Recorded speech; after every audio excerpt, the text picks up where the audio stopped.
Long ago, in the heart of Ola Igbo, there was a kingdom called Umudike, known for its fertile lands and vibrant festivals. Its people thrived under the rule of King Umudike, a just and brave ruler. But in the palace, behind the gilded walls, there was an unusual sadness. The king's only daughter, Princess Adiz, was born without a single strand of hair on her head. Her baldness became a source of gossip.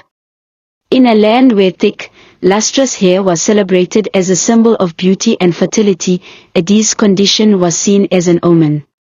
Some whispered that the gods were punishing the royal family, while others believed she was cursed. But Adiz was no ordinary princess. Her beauty shone brighter than the moonlight on the river Niger. Her dark skin glowed like polished ebony, and her eyes held the wisdom of the ancients. Yet, the ridicule of the people pierced her heart. Mothers warned their daughters not to look like the bald princess, and suitors avoided her, despite her royal status. Adiz buried her pain beneath a mask of strength. She spent her days learning the secrets of the land, studying herbs with the medicine men, and listening to the stories of the elders. At night, she would wander the palace gardens, staring at the stars, praying silently to the gods for answers. One evening, while exploring the dense forests on the edge of the kingdom, Adiz stumbled upon a hidden grove. It was a place of eerie beauty, with ancient trees towering over a crystal-clear stream. At the center stood a massive Iroko tree, its roots forming a natural throne. Sitting beneath the tree was an old woman with skin as wrinkled as dry plantain leaves and eyes that seemed to see through time. "My child," the woman said, her voice as soft as the rustling leaves, "why do you wander here with such a heavy heart?" At first, Adiz hesitated, but the woman's gaze felt like a warm embrace. She poured out her soul, speaking of the mockery, the loneliness, and the ache of feeling unloved. The old woman smiled. "Adiz, you are not cursed. You are chosen. Your boldness is a mark of the earth goddess, Oni.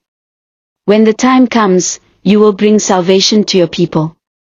But you must have courage." The woman handed Adiz a glimmering anklet made of gold and coral beads. "When the drums of war sound, wear this anklet and return to this grove.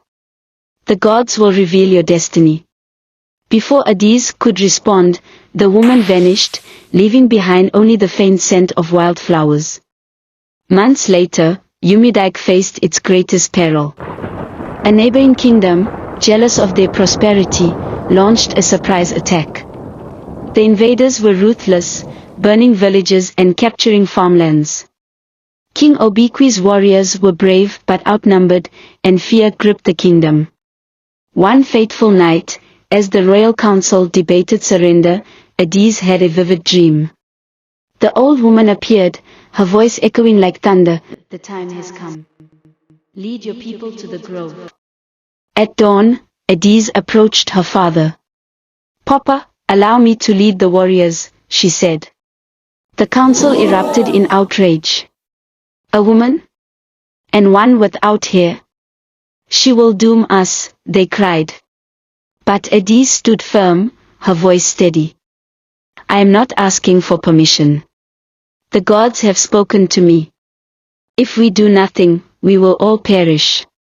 Seeing the fire in her eyes, King Umudike reluctantly agreed. Clad in a simple white wrapper, her bald head gleaming under the rising sun, Adiz tied the anklet around her ankle. She led the warriors through the dense forest, their footsteps muffled by the thick foliage. They arrived at the Iroko tree, where the anklet began to glow. A powerful wind swept through the grove, and the air grew thick with an unearthly energy. Suddenly, from the roots of the Iroko, ghostly figures began to rise, spirits of fallen warriors, their translucent forms clad in traditional armor, their faces stern and resolute. The warriors of Umudike fell to their knees in awe. Adiz, however, stood tall. "Spirits of our ancestors, rise with us.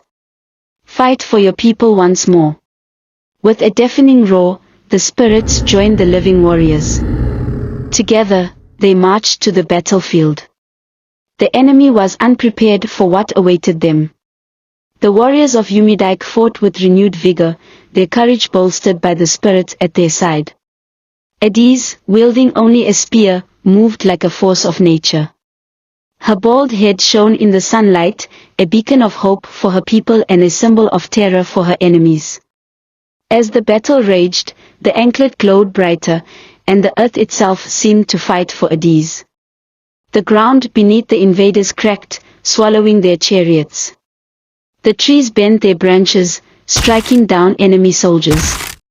By sunset, the enemy had been defeated, their forces scattered.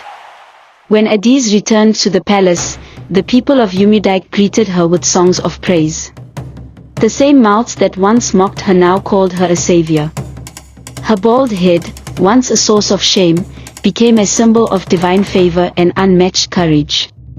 Adise went on to rule Umudike after her father, her reign marked by peace and prosperity. Her story became legend, a reminder that true strength lies not in appearances but in the spirit. And so, the bold princess became the pride of her people, a queen whose legacy would live forever.